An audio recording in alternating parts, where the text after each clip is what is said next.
When I was 15, my parents kicked me out so my older sister could have her own bedroom. When I asked them where I should go, Mom grinned. Figure it out, darky. That was 7 months ago. Today, they're both begging for forgiveness. My dad is black and my mom is white. I look really black while my older sister Kate looks more white. This one feature has affected my entire life. You see, despite my dad being black, he has extreme colorism against black people, while my mom is just straight up racist. To her, my dad is the only exception. Me and Kate are only 2 years apart, but growing up, our experiences were very different. Every birthday of hers was celebrated, not only with a cake, but also huge birthday blowouts every day for her entire birth week. Meanwhile, my birthday was just another day in the year. However, instead of soaking up all the attention and hating me as much as our parents did, Kate would always be kind to me when they weren't looking. On my 9th birthday, Kate knew our parents wouldn't do anything for me, so she asked them if she could celebrate her birthday on my day. Of course, they said yes, and when the day came, she let me choose who to invite. When it was time for the cake, Kate distracted my parents and brought them into another room so everyone could sing happy birthday for me. It was one of the happiest days of my life. Another time, when we got our report cards and she got all C's while I got B's, she knew my parents would likely wail on me for not getting A's. So while they were reading my report card, she begged them not to hurt me because she didn't like violence. So they ended up just pinching me a few times. So even though my parents basically saw me as a cotton picker, as they called me,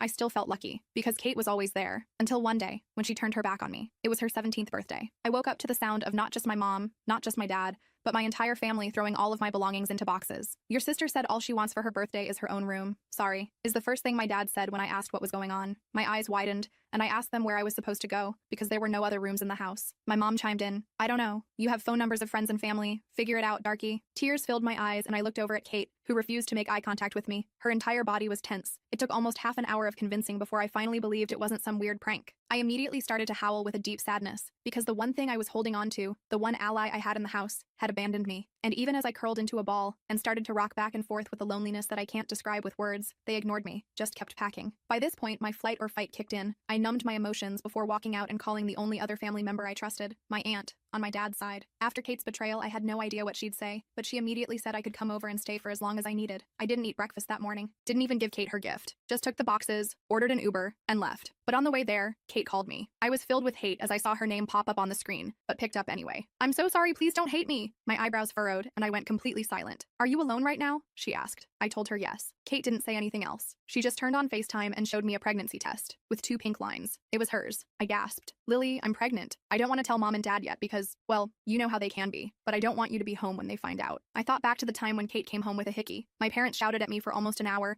telling me how bad of an influence I was, how it was all my fault. So I understood. Kate, what can I do to help? I asked. She told me to ask for her help from our Aunt Bonnie. Suddenly, I could hear my parents walking up the stairs singing happy birthday, so I hung up. My mind was spinning. A part of me was relieved that Kate was still my best friend, but mostly, I was just worried, very worried. And when I got to my Aunt Bonnie's, my stomach twisted into a pretzel knot because she opened the door, gave me a huge smile, and hugged me super tight. I'm so happy you visited. I never told her what had happened, and clearly my parents didn't either. We were in the middle of polite, introductory small talk when I just blurted it out. My parents are racist and my sister is pregnant. The second I said it, she laughed, thinking it was some sort of joke. And that's when I started bawling my eyes out. By this point, we had already taken in the boxes, so we went inside and she listened while I talked. I made her promise not to tell my parents, and she swore she wouldn't. The next hour consisted of me completely unloading everything. The racism, the favoritism, getting kicked out. She promised I would be safe with her, and held me while I cried myself to sleep. I didn't know it at the time, but Aunt Bonnie was about to make my parents pay. Me and Kate's lives were about to change forever. When I woke up the next morning on Aunt Bonnie's couch, I had that brief moment of confusion where I didn't know where I was. Then it all came rushing back, getting kicked out, Kate's pregnancy, everything. My eyes felt swollen from crying, and my back hurt from sleeping in a weird position. I checked my phone. 3 missed calls from Kate, but nothing from my parents. Not surprising, but it still stung. I could hear Aunt Bonnie in the kitchen making breakfast. The smell of bacon and eggs filled the apartment. My stomach growled loudly. I hadn't eaten since lunch the day before. Good morning, sleepyhead, Aunt Bonnie said when I shuffled into the kitchen. She looked like she'd been up for hours already. I made you some breakfast. Eat up. We've got a lot to talk about. I sat down at her small kitchen table and started eating. The food was amazing. Or maybe I was just starving. Either way, I practically inhaled it while Aunt Bonnie sat across from me, sipping her coffee. I've been thinking about everything you told me, she said after I'd eaten about half my plate, and I need to ask you something important. Has your dad ever hit you? I almost choked on my orange juice. Nobody had ever asked me that directly before. Not like, punched me or anything, I mumbled. Just some slaps, pinches, that kind of stuff. Aunt Bonnie's face darkened. That's still abuse, Lily. And the emotional stuff, the way they treat you differently from Kate, that's abuse too. I just stared at my plate. When someone actually says it out loud like that, it hits different. I'd always known something was wrong with how my parents treated me, but hearing someone call it abuse made me feel both validated and weirdly ashamed. I'm calling your parents after breakfast, she continued. First, to tell them you're staying with me for now. Second, to let them know I'm aware of how they've been treating you. My heart started racing. But what about Kate? If you tell them you know everything, they'll realize I told you about the pregnancy. I won't mention the pregnancy, Aunt Bonnie assured me. That's Kate's news to share when she's ready. But the rest, they need to hear it. After breakfast, I called Kate back while Aunt Bonnie cleaned up. Kate answered immediately, sounding stressed out of her mind. Are you okay? Where are you? Did Aunt Bonnie let you stay? The questions came rapid fire. I told her I was fine and staying at Aunt Bonnie's place. She sounded relieved, but still anxious. I asked how she was doing and if our parents suspected anything. They don't suspect a thing, Kate said. They're too busy redecorating my room now that it's all mine. She sounded guilty saying it. Lily, I'm so sorry. I should have found another way. I wasn't completely over being hurt, but I understood why she did it. It's okay, I said. But Kate, what's your plan? You can't hide a pregnancy forever. Kate started crying softly. I don't know. I'm scared to tell them. You know how they'll react. I knew exactly how they'd react. They'd blame me somehow, even though I had nothing to do with it. They'd shame Kate, but ultimately forgive her. They'd make everything worse. What about the father? I asked. Is he in the picture? It's Tyler, Kate said. You know, from my chemistry class. His parents are super religious. If they find out, he's screwed. We both are. Tyler Williams.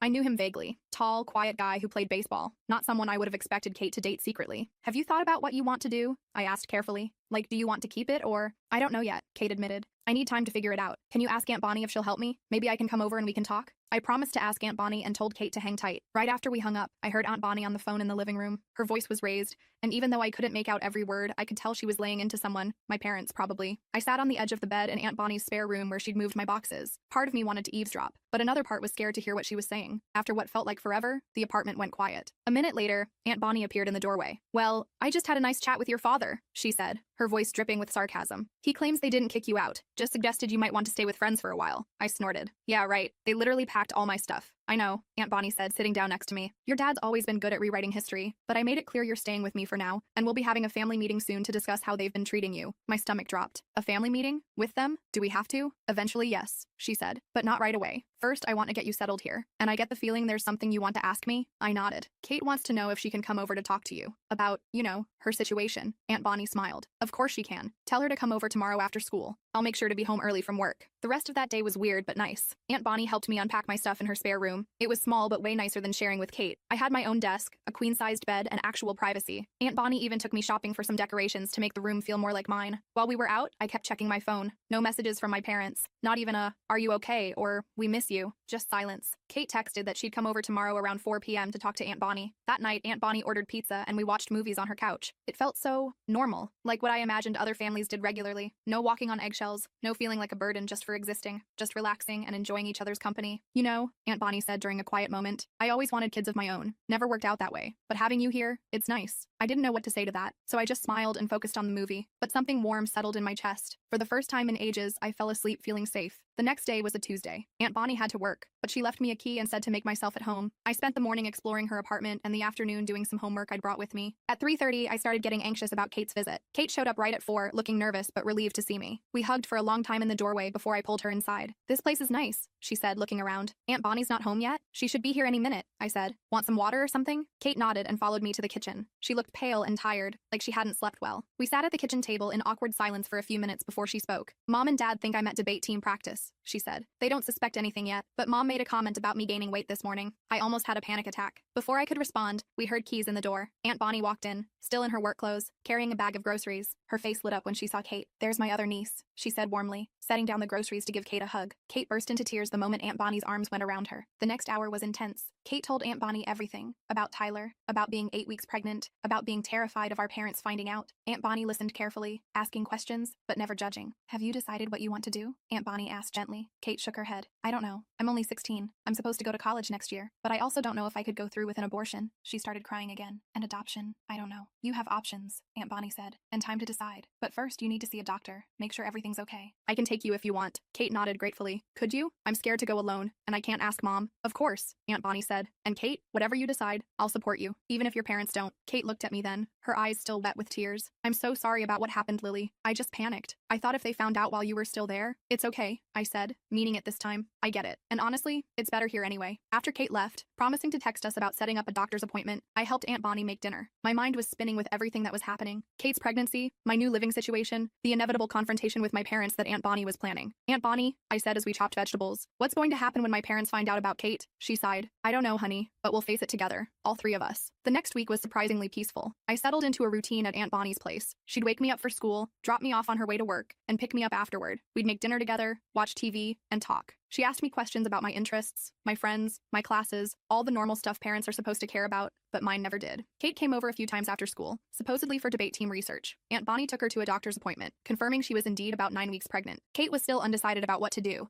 but at least now she was getting proper prenatal care in the meantime. My parents? Radio silence. Not a single call or text asking how I was. Kate said they barely mentioned me at home, like I'd just ceased to exist. It hurt, but it also confirmed what I'd always suspected. They didn't really love me the way parents are supposed to love their kids. Then on Friday evening, everything blew up. Kate called me in a panic. Mom found my prenatal vitamins, she said, her voice shaking. She put it together with me gaining weight. She knows Lily. She knows I'm pregnant. My heart sank. What happened? What did she say? She went ballistic. Kate sobbed, started screaming about how I'd ruined my life, how no decent college would accept me now, how I'd brought shame on the family. Dad came home in the middle of it and lost his mind too. I put Kate on speaker so Aunt Bonnie could hear. Are you safe? Aunt Bonnie asked immediately. I'm in my room with the door locked, Kate said, but they keep pounding on the door, demanding I come out and face the consequences of my actions. I'm scared. Aunt Bonnie grabbed her car keys. We're coming to get you. Pack a bag with essentials. You can stay here too. The drive to my parents' house was tense. Aunt Bonnie drove like a woman on a mission, her knuckles white on the steering wheel. I sat in the passenger seat, texting Kate updates on our location. She wasn't responding anymore, which made my anxiety spike. When we pulled up to the house, I felt sick to my stomach. I hadn't been back since the day they kicked me out. The porch light was on, and both my parents' cars were in the driveway. Stay in the car, Aunt Bonnie instructed as she put the car in park. No way, I protested. Kate's my sister. I'm coming with you. Aunt Bonnie looked like she wanted to argue but nodded instead. We walked up to the front door together and she rang the doorbell. The sound of shouting from inside immediately stopped. A moment later, my dad yanked the door open. His expression changed rapidly from anger to surprise to a forced smile when he saw Aunt Bonnie. Bonnie, what a surprise, he said, completely ignoring my existence beside her. What brings you by so late? Cut the crap, Marcus, Aunt Bonnie said coldly. We're here for Kate. She called us. My mom appeared behind him, her face blotchy from crying or yelling or both. This is a family matter, Bonnie. You shouldn't be involved. I am family, Aunt Bonnie shot back. And so is Lily, though you seem to have forgotten that. Where's Kate? In her room, having a teenage tantrum, my dad said dismissively. She can come out when she's ready to discuss her options rationally. The way he said options made my skin crawl. I knew exactly what option he thought was rational. Let me go get her, I said, already moving toward the stairs. My mom tried to block my path.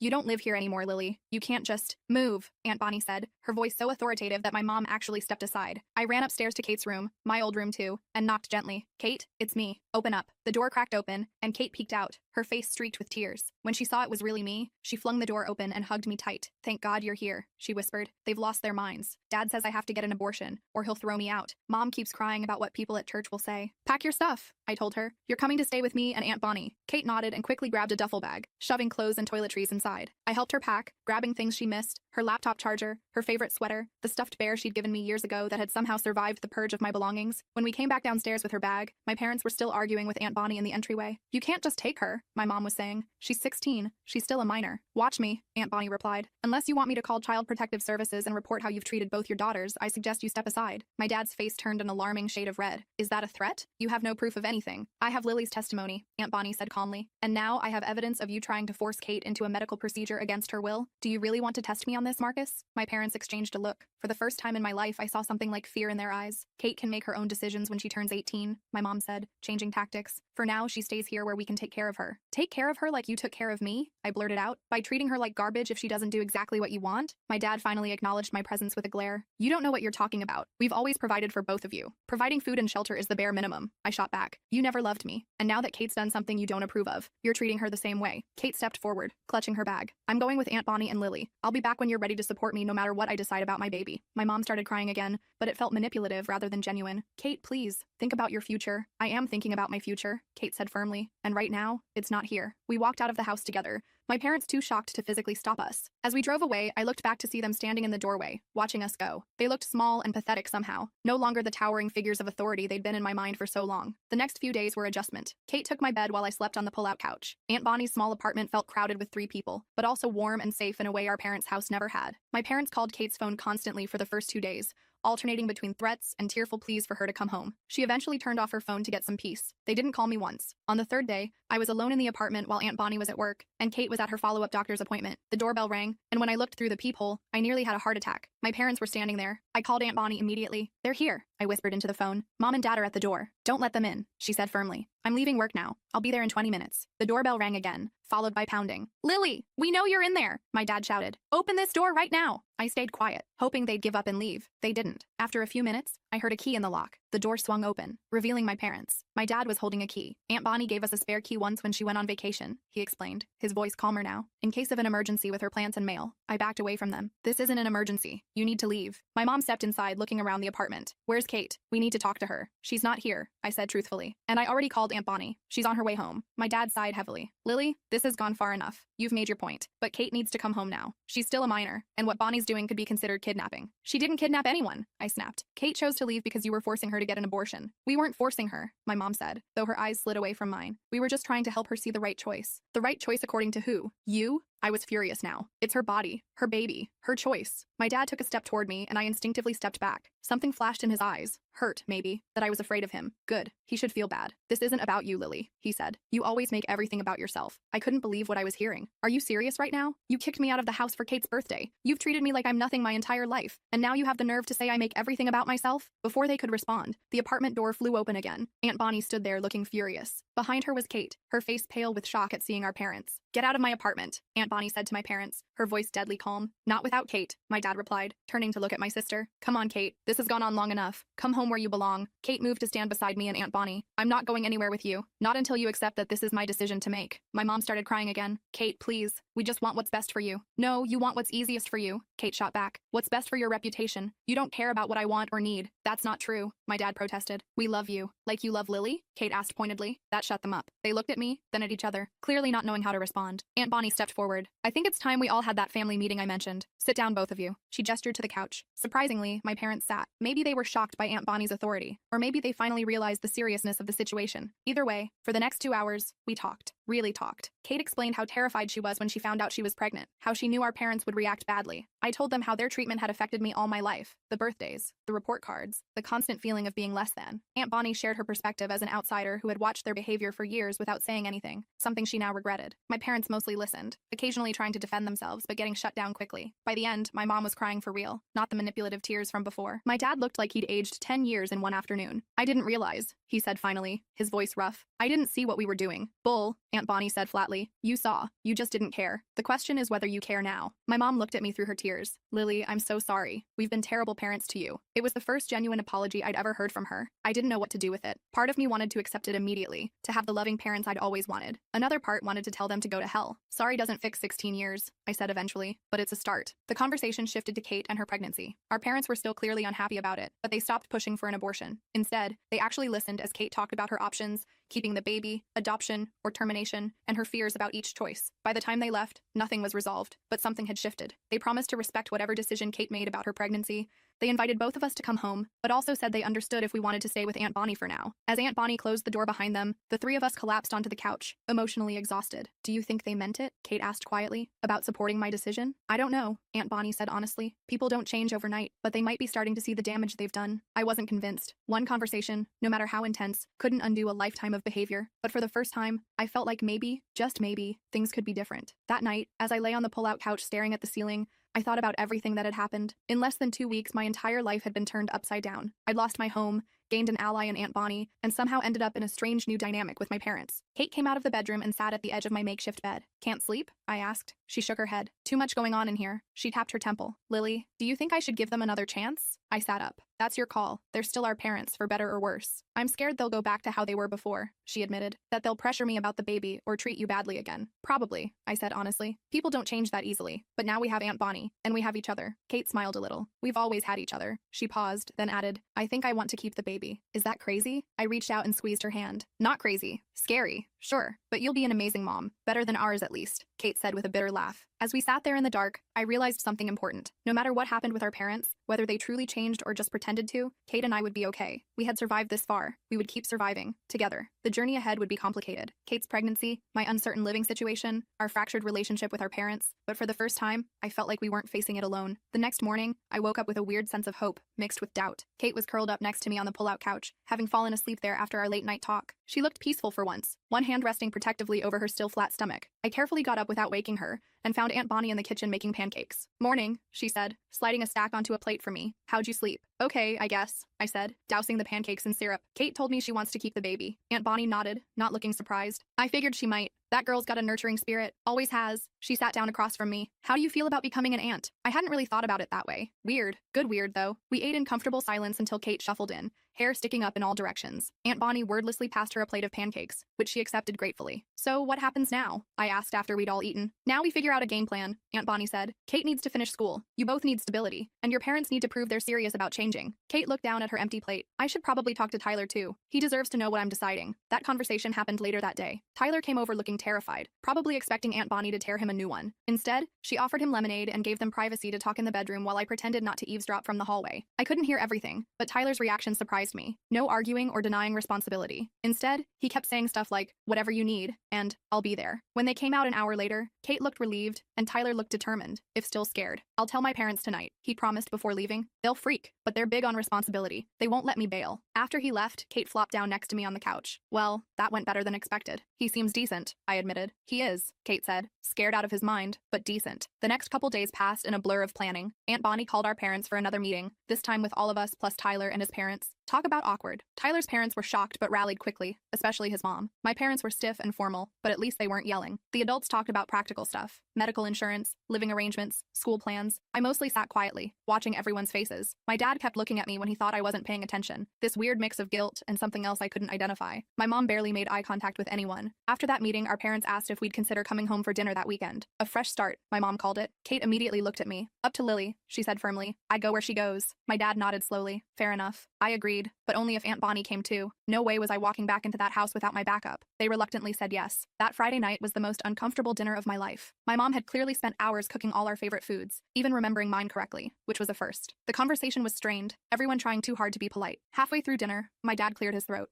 "I've been doing some reading," he said awkwardly, "about colorism and how it affects children." He looked directly at me. "I never realized what I was doing to you, Lily. I'm not asking for forgiveness, just a chance to try to be better." I almost choked on my mashed potatoes. My dad, reading about colorism, admitting he was wrong. I didn't know what to say, so I just nodded. My mom jumped in next. "We've also found a family therapist," she said. "For all of us, if you girls are willing. We have a lot to work through." I looked at Kate, who raised her eyebrows like, "What do you think?" "Maybe," I said cautiously. "We'll think about it." After dinner, my dad awkwardly showed me my old room, except it wasn't my old room anymore. They'd completely redone it. New paint, new furniture, even a fancy desk for studying. It was nice. Way nicer than what I'd had before. "We thought, if you wanted to come back." He trailed off. "I don't know yet," I said honestly. "This is all happening really fast." He nodded. "I understand. The room's yours whenever you want it. No pressure." That night, back at Aunt Bonnie's, Kate and I stayed up late talking. She was torn about moving back home. On one hand, they were being surprisingly supportive about the baby now. On the other hand, we both knew how quickly they could flip. "What do you think?" she asked me. "Should we give them another chance?" I sighed. "I don't know. Part of me wants to believe they've changed. Another part is waiting for them to go back to normal." "Same," Kate admitted. "But I also feel bad about taking advantage of Aunt Bonnie. Her apartment's tiny for 3 people, let alone 4 once the baby comes." That was a good point. Aunt Bonnie had been amazing, but this wasn't a long-term solution. We decided to talk to Aunt Bonnie about it in the morning. When we brought it up over breakfast, she surprised us. "I've actually been thinking about this," she said. "I've been looking at 3-bedroom apartments. More space for all of us." "You want us to stay with you permanently?" Kate asked, sounding shocked. Aunt Bonnie shrugged. "If that's what you want. Or you could try going home, with the understanding that my door is always open if things don't work out." We talked it through for hours. By the end, we had a plan. Kate and I would move back home on a trial basis. We'd attend family therapy. We'd spend weekends with Aunt Bonnie. And at the first sign of our parents reverting to their old ways, we'd be out of there. Moving back was weird. My parents were trying so hard it was almost uncomfortable. My dad kept asking about my schoolwork and offering to help. My mom suddenly wanted to know about my friends and interests. They both fussed over Kate, making sure she ate properly and got enough rest. Family therapy was even weirder. Our therapist, Dr. Chen, didn't let anyone get away with anything. When my dad tried to downplay some of the things he'd done, she called him out immediately. When my mom cried about how hard it was for her, Dr. Chen pointed out how much harder it had been for me. The breakthrough came about a month in. We were talking about birthdays, specifically how they'd celebrated Kate's but ignored mine. My mom started with her usual excuses about being busy or tight on money. "That doesn't explain the pattern, doctor," Chen said calmly. "Why was money always tight for Lily's birthday but never for Kate's?" My mom went silent. Then, to my complete shock, she turned to me with tears in her eyes. "Because I'm racist," she said simply. I didn't want to admit it, even to myself, but I treated you differently because you look more black, and that's unforgivable. The room went dead quiet. My dad looked like he'd been punched. Kate reached over and squeezed my hand. I don't know if it's unforgivable, I said finally, but it really messed me up. My mom nodded, tears streaming down her face. I know, and I'll spend the rest of my life trying to make it right, if you'll let me. It wasn't an instant fix. There were still awkward moments, still times when they'd slip into old habits and I'd have to call them out. But that confession was the first time I believed they might actually be changing. Meanwhile, Kate's pregnancy was progressing. Her first ultrasound was a big deal. We all went, even Tyler. Seeing that tiny blob on the screen made everything more real. Kate cried. Tyler looked terrified but held her hand the whole time. My parents stood awkwardly in the corner until the technician asked if they wanted to see their future grandchild. After that, my mom couldn't stop talking about baby stuff. By the time Kate was showing,